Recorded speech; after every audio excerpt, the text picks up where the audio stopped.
back and forth between the house now. Almost 10 minutes of further preparation. The defendant, Mr. Wallace, in the trunk of the car. They leave at 1:12 in the morning. And you'll see, ladies and gentlemen, that time. And one of the things about the time in this case, you're going to see a lot of video surveillance, not just from the house, but from other locations. It's like people walking around with their own wristwatches on. Not all of them are set to the same time. So in the course of this investigation, what you'll hear, ladies and gentlemen, is that all of those times when the video was observed and taken, they were set by a difference to the world clock. So you'll have the opportunity to know what the time is in real time. It's 1:12 in the morning when they leave. Mr. Wallace is driving. That's the silver Nissan Altima. You'll see there, ladies and gentlemen, that's showing 1:09. It's 2 minutes and 46 seconds difference. Mr. Hernandez, wearing the white shirt, is in the front passenger seat. Mr. Ortiz is in the rear driver's side passenger seat. All that preparation, ladies and gentlemen, they don't go to pick up Mr. Lloyd. They don't go up. Instead, with Mr. Wallace behind the wheel, they turn south on Route 95. And you'll get a chance in the course of this, ladies and gentlemen, in the course of this case, to hear about cell towers and cell phone records, and you'll have an opportunity to see those locations. But you'll hear, ladies and gentlemen, Mr. Wallace now, his phone is the only phone that is being used. He's in contact with Mr. Lloyd 5 times from the time they leave that driveway on his phone. And the first time comes from a cell tower in South Attleboro. They've turned south on Route 95. There is no place to go. Everything is closing. You can't get to Dorchester and get out. Then they turn north. They head back up 95. They make contact with the cell tower along Route 95, calling Mr. Lloyd. They get up to 128 and head towards Braintree.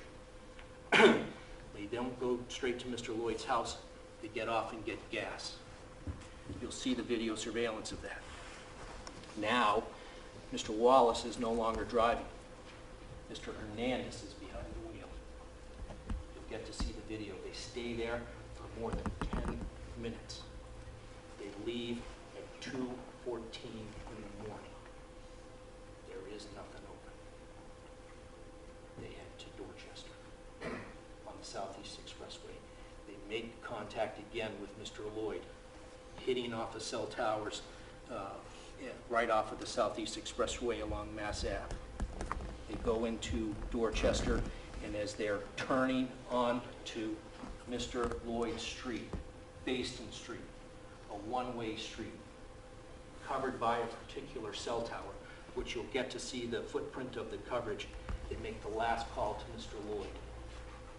He's outside. Where Mr. Lloyd lives on Baston Street, directly across from him, his neighbor has video surveillance. This is the silver Altima being driven by Mr. Hernandez. When the door opens, you'll see Mr. Lloyd get into the right rear passenger seat.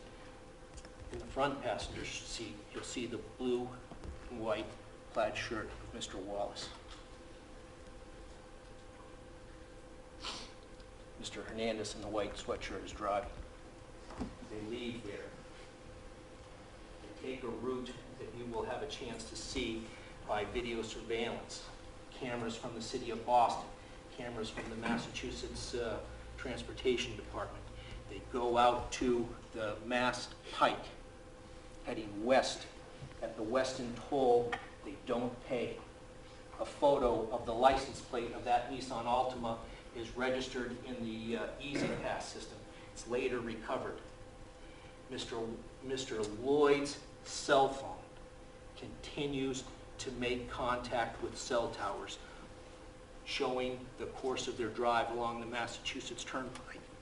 They then turn south back towards 95 down to North Attleboro, where they get off at the North Attleboro exit and make an immediate right almost into the North Attleboro Industrial Park. What you'll hear, ladies and gentlemen, along the way, the ride is not uneventful. Mr. Lloyd is texting to his sister multiple times. The driver's side mirror of the Nissan Altima is knocked off. There are scratches on both sides of the car. It didn't happen at the location where Mr. Lloyd is found because there's a search. That mirror is never recovered. As Mr. Lloyd is texting to his sister, he's telling her, asking her if she saw who he was with, so she would know. Just as you will see, ladies and gentlemen, when you compare the time of the text and the video surveillance along the North Attleboro Industrial Park, specifically at the turn of the road where you enter into Corliss Landing. There is a building there. It's a business that has surveillance. That morning, cameras were focused on the entrance to Corliss Landing. You will see the car drive in. It's 3:23 in the morning. You'll see the car drive in, and it then drives out just over 3 minutes later. That's where Mr. Lloyd's body is later found. He's out of the car. There are tire tracks, a tire track that is matched to the Nissan Altima in the dirt. There's a single footwear impression belonging to Mr. Hernandez. There's a white towel that you will have seen in the course of the video. There's Mr. Lloyd. He has been shot 6 times. 5 shell casings, all of them .45 caliber, are located around his body. One is not. Ladies and gentlemen, evidence was left and some evidence was taken. You will hear, ladies and gentlemen, that just after the car leaves, within just a few minutes, the 3, Mr. Hernandez, Mr. Wallace, and Mr. Ortiz, arrive back. It's almost 3:30 in the morning. They've come directly from Mr. Lloyd.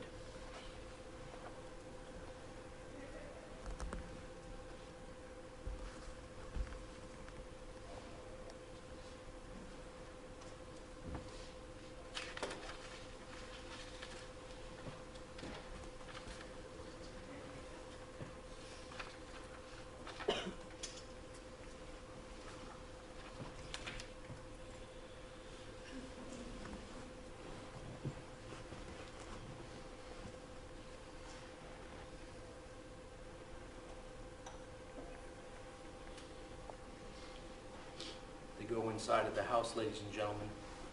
The 3 of them go into the basement. Mr. Hernandez, you will see, moves around inside of the house. You will hear, ladies and gentlemen, as I told you, when he gets out of the car, he has a gun. You will see, ladies and gentlemen, that same gun upon their return. And you will hear in the course of the trial, ladies and gentlemen, that that gun is a specific type of gun. That is a Glock handgun. And you will hear in the course of the trial, as I told you, there are shell casings left at the scene. Mr. Lloyd has been shot 6 times. Once in the forearm, once in the flank, twice in the back as if he was crouching down, and then as he's on the ground, twice while he lay there, once through each side of the chest. Some of those projectiles are recovered. With the shell casings and the projectiles, they are examined, and you will hear the opinion of a forensic or a ballistics expert, ladies and gentlemen, that those were fired by a Glock. They're .45 caliber. That's not the only gun. As you'll hear, ladies and gentlemen, that .22, small .22, is found from the scene of where Mr. Lloyd's body is recovered to the home of Aaron Hernandez, thrown out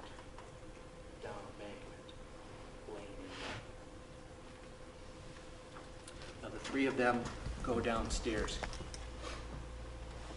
There's no video surveillance that early morning downstairs, but it does come on that afternoon. You'll see Mr. Wallace asleep on the couch as the video surveillance begins. You'll see his interactions with Mr. Hernandez. You'll see his interactions with Mr. Ortiz. You'll see during the course of the day, on that day, Monday, June 17th, the three of them drinking smoothies by Mr. Hernandez's pool, playing with his child. You'll see them coming and going, Mr. Hernandez more than once, Mr. Wallace one time to the car to retrieve a magazine, to look on the passenger side where Mr. Wallace was sitting and where Mr. Lloyd was sitting for evidence. And you'll see, ladies and gentlemen, in the surveillance that the three of them then leave later that afternoon. They take the Nissan Altima, which is not due, back to the rent-a-car company. They remove items from it. They exchange it for a Chrysler 300. But when they do that, they leave behind more evidence. This defendant's fingerprints, Mr. Ortiz's fingerprints. They leave behind a shell casing, which is later recovered by the rent-a-car company in the back seat, underneath the driver's seat. And that shell casing was fired to 5 Glock 45. They return home to Mr. Hernandez's house. And about 5:15, Mr. Wallace and Mr. Ortiz leave. They head to the apartment in Franklin. Mr. Hernandez is home with Ms. Jenkins for a period of time. And you're going to hear, ladies and gentlemen, just a few minutes after Mr. Wallace and Mr. Ortiz leave, a young man, a 15-year-old young man who lives in Mr. Hernandez's neighborhood, is jogging home from the gym through the North Attleboro Industrial Park.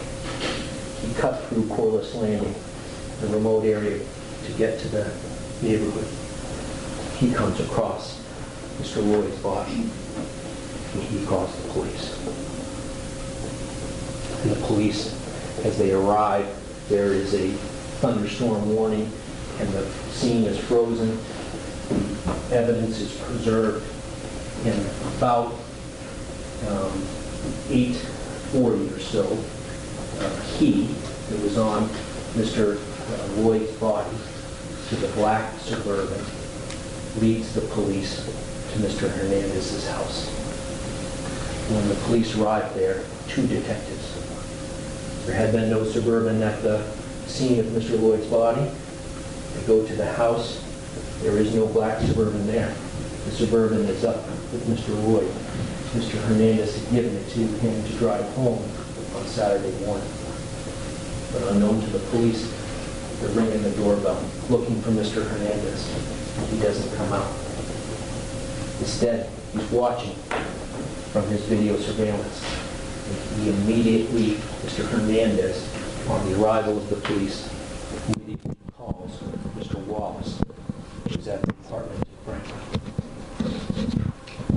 Mr. Wallace leaves Mr. Ortiz. As I told you, evidence moves. His phone, his clothes leave, never to be recovered. Mr. Wallace meets up with Miss Jenkins, Shayana Jenkins, Mr. Hernandez's girlfriend down in Rhode Island. She gives him money. He takes the Chrysler, abandons it in Bristol, Connecticut, along with Mr. Hernandez's cousin, Tanya, with whom Mr. Wallace had been living. He flees from Connecticut in now a car that breaks down and gets to Georgia, then gets on a bus and goes to Florida. There's ultimately, ladies and gentlemen, you will hear that there's a warrant that is issued for Mr.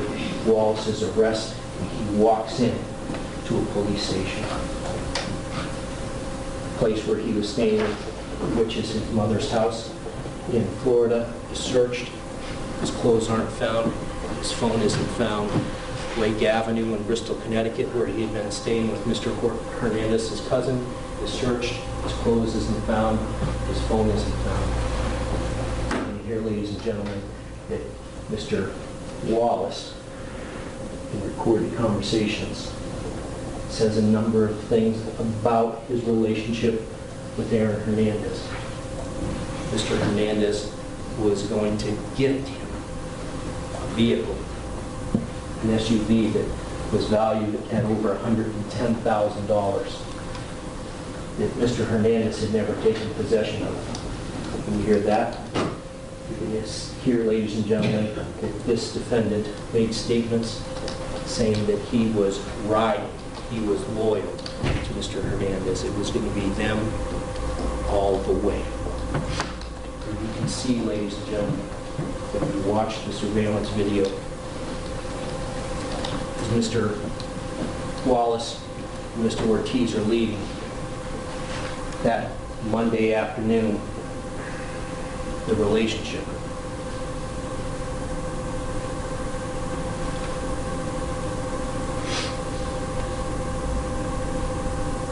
Between the three men.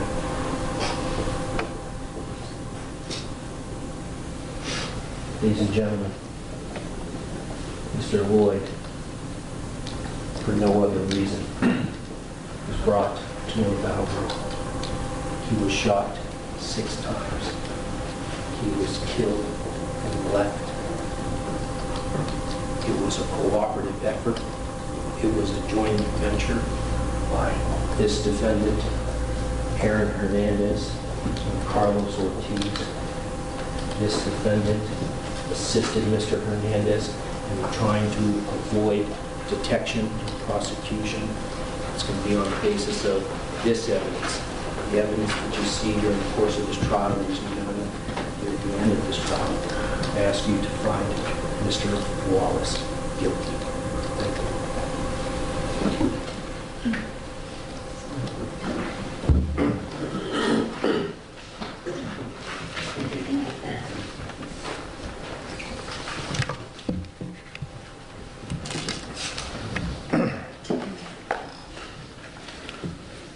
May it please the Court, Justice Garsh, Mr. McCauley, Mr. Bomberg, Mr. Griffin, ladies and gentlemen of the jury. About halfway between Miami and Fort Lauderdale in Florida, there's a little town called Miramar. It's a small town. Ernest Wallace, who today is about 44 years old, grew up in Miramar. He went to high school in Miramar. His mother and his father live in Miramar. His sister and his brother live in Miramar. His nieces and nephews live there. You're going to learn, members of the jury, that for Ernest Wallace, this case began on Friday, June 28th, about 2 weeks after Aaron Hernandez killed Odin Lloyd. And you're going to learn, members of the jury, that Ernest Wallace made a decision to open the doors and walk through the front door of the Miramar police station, to surrender himself, to say, officers, here I am, Ernest Wallace, in my hometown. And Ernest Wallace was placed under arrest for the crime of being accessory after the fact to Aaron Hernandez's shooting death of Odin Lloyd. Now, members of the jury, for each of you, this case began almost 2 weeks ago, maybe 10 days ago. On that Thursday and on that Friday, when each of you came to this courthouse for jury duty. You didn't know what you were getting into. And you were taken, some of you on Thursday and some of you on Friday, downstairs in this building, in this courthouse. And you sat together with other potential jurors. And Her Honor, Justice Garsh, stood before you. And she introduced the people in this case. She introduced the prosecutors. She introduced me. She introduced Mr. Wallace. And then she told you about the process of selecting a jury. She told you what this trial is all about. She told you that both sides have a right to a fair and impartial jury. One that will decide this case on the facts and the law, without bias, without prejudice. And then each of you jurors filled out that jury questionnaire.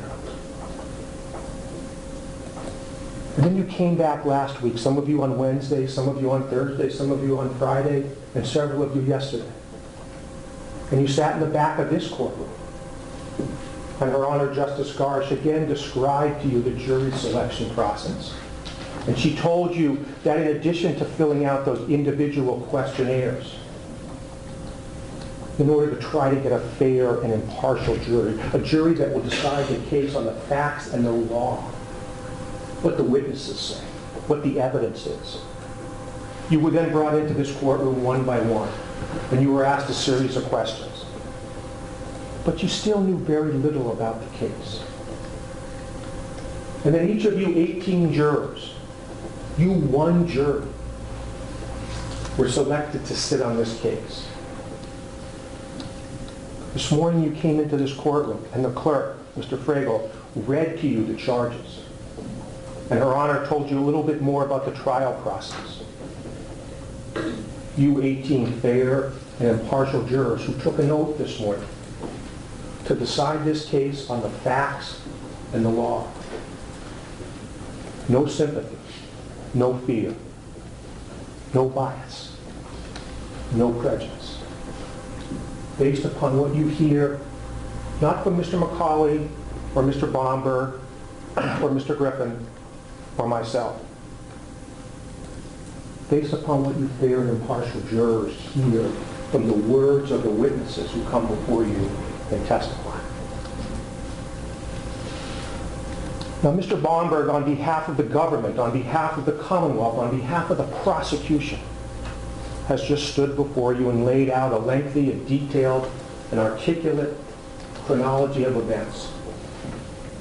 He's talked about they, and they, and they, and they, and planning, and preparation, and what they did before, and what they did during, and what they did after.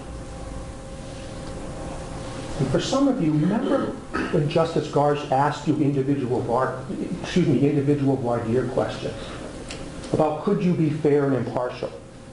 Could you put aside the they? Could you decide this case as a fair and impartial jury, as 18 individual fair and impartial jurors, based upon what you hear from the witnesses about what Aaron Hernandez did, about what Carlos Ortiz did, and about what Ernest Wallace did and what he didn't do? And as I stand here this morning, you still have not heard one word of evidence. Now, members of the jury, you will learn during the course of this case that Ernest Hernandez became very friendly with a bunch of folks who lived in Bristol, Connecticut. And he became particularly friendly with a woman who was suffering from cancer, a woman about his age. And that individual was Aaron Hernandez's cousin. And you will learn that Ernest Wallace, as a result of socializing with her and spending time with her, began to care for her. And he became very friendly with her. He became like a brother to that particular woman and to her family.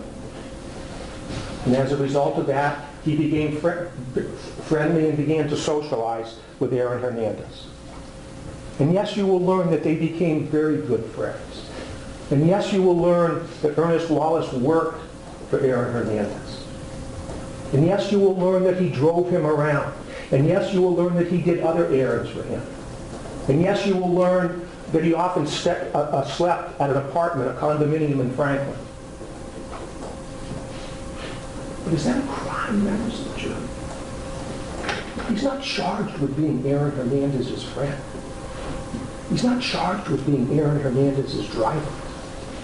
He's not charged with being someone who ran errands for Aaron Hernandez. On that Friday, when he walked through the doors of the Miramar police station, 2 weeks after Aaron Hernandez shot and killed Odin Lloyd, he was charged with being an accessory after the fact.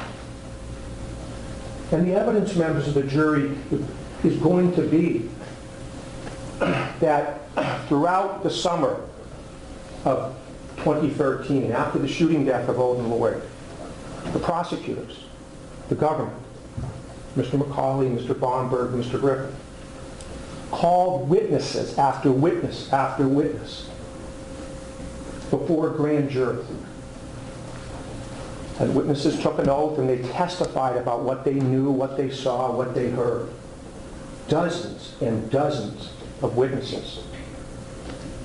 In June, in July, and in August of 2013. And there will be evidence, members of the jury, that the police responded to that scene. And just as Mr. Bomberg, on behalf of the prosecution, told you a little bit about what the police did, you will learn, 18 fair and impartial jurors, all about that police investigation. I suspect in some tedious detail, and you should. Because this is serious, serious business. What happened to Odin Lloyd was a tragedy. It's serious to the government, and it's serious to Ernest Wallace. And not only, members of the jury, will you learn that after that police investigation, beginning on that Monday morning or Monday afternoon when that jogger found the body of Odin Lloyd, that the Massachusetts State Police, the North Attleboro Police, all different sorts of police officers worked round the clock, 24/7, as they should. And they're to be commended for that. And about 2 weeks later, long after Aaron Hernandez had been arrested for the murder of Odin Lloyd, those police officers, these prosecutors, the government, made a decision to issue a warrant for Ernest Wallace. And about 2 weeks later, on that Friday in that little town in Miramar, Florida, Mr. Wallace walked through the front doors of the police station and surrendered himself because he learned, because he was all over national news, that he was being charged with being an accessory after the fact to what Aaron Hernandez had done to Odin Lloyd. And you'll learn, members of the jury, throughout this trial that the police investigation continued. And many of those same witnesses who were interviewed, many of those same experts to whom Mr. Bomberg referred, who looked at the crime scene, who looked at Mr. Hernandez's house, who looked at the car, testified, were interviewed throughout that summer, in June, July, and August of 2013. And you will learn, 18 fair and impartial jurors, that in late August of 2013, 3 months after Aaron Hernandez shot and killed Odin Lloyd, a grand jury, and Her Honor, Justice Garsh will explain to you what a grand jury is and what it isn't. But again, Mr. Wallace was charged, again, with the same crime, accessory after the fact to murder. And you will learn, members of the jury, that that case proceeded. Mr. Wallace charged with accessory after the fact to murder, that police investigation that began when that jogger found the body of Mr. Lloyd. Throughout June, throughout July, throughout August. And then, members of the jury, 18 fair and impartial jurors, you'll learn during the course of this trial that almost a year later, in the spring of 2014, after Aaron Hernandez had been arrested and charged with the murder of Odin Lloyd, after Carlos Ortiz had been charged and arrested for the crime of possession of a firearm, after Ernest Wallace had been charged and surrendered himself down in that little town in Florida to the crime of accessory after the fact to murder by Aaron Hernandez. Almost a year later, the prosecution, the Commonwealth, the government, made a decision not just to charge Ernest Wallace with allegedly helping Aaron Hernandez after he shot and killed Odin Lloyd, but with first-degree murder. That's what the prosecution decided in this case, almost a year after the shooting death of Odin Lloyd, after the police investigation, after the first investigation. And as you sit here today, 18 fair and impartial jurors, wondering perhaps, what have I gotten myself into? Well, ask yourselves, as you listen to the witnesses, as you assess the credibility of the witnesses, ask yourselves, what did they initially tell the police? What was their initial version of events? They're all well-meaning. This was a horrible, horrible tragedy. They're all doing their best to tell the police, to tell Mr. McCauley, to tell Mr. Bomberg, to tell Mr. Griffin, to tell you, 18 jurors, what it was they saw or they heard. But ask yourselves, 18 fair and impartial jurors who took an oath to decide this case on the facts and the law. No sympathy, no fear, no bias, no prejudice. What was it that caused the government, the Commonwealth, the prosecutors to charge Ernest Wallace almost a year into the case with first-degree murder? The members of the jury, you will learn during the course of this trial a lot about Mr. Wallace and a lot about Mr. Hernandez. And as Mr. Bomberg just outlined for you for about 45, 50 minutes, they were friends. They were good friends. And you'll learn, members of the jury, a lot about that relationship. Phone calls, text messages, cell towers, locations. But keep your eye on the ball. Do not be misled. Do not be led astray. Focus on the important points of that Sunday and that Monday morning. Focus on what Her Honor tells you about the they versus the he. As you hear witnesses talk about Aaron Hernandez, ask yourselves, is that witness describing Aaron Hernandez? Or is he, as Mr. Bomberg wants you to believe, describing they?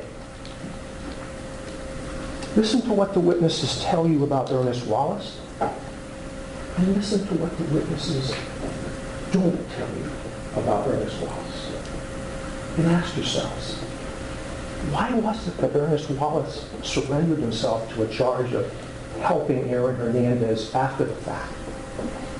Why was it that he was initially indicted and charged at the end of that summer with assisting and helping Aaron Hernandez after the fact?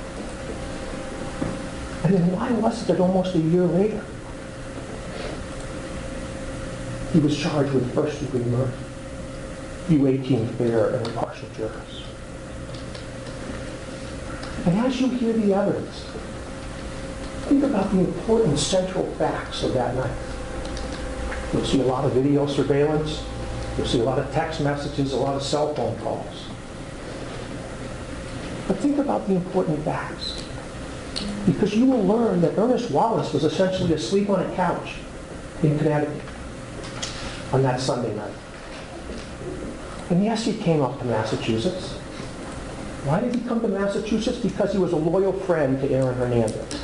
Is that a crime? He's not charged with being Aaron Hernandez's friend.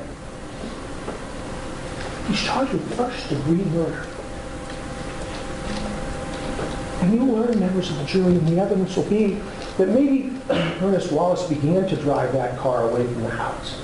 But who was it, members of the jury? And you'll learn that it was Aaron Hernandez who drove that car from North Attleboro up to Dorchester. It was Aaron Hernandez who had the relationship with Odin Lloyd. It was Aaron Hernandez who had the beef, the problem, the issue with Odin Lloyd. The evidence in this case will be that Ernest Wallace had no beef, no issue with Odin Lloyd. So separate the he from the they. Be fair. Be impartial. Decide the case on the facts and the law. No bias, no prejudice, no sympathy, no fear. That's why you 18 jurors were chosen to sit on this case. And the evidence will be, members of the jury, that when they left Dorchester, it was Aaron Hernandez who was driving.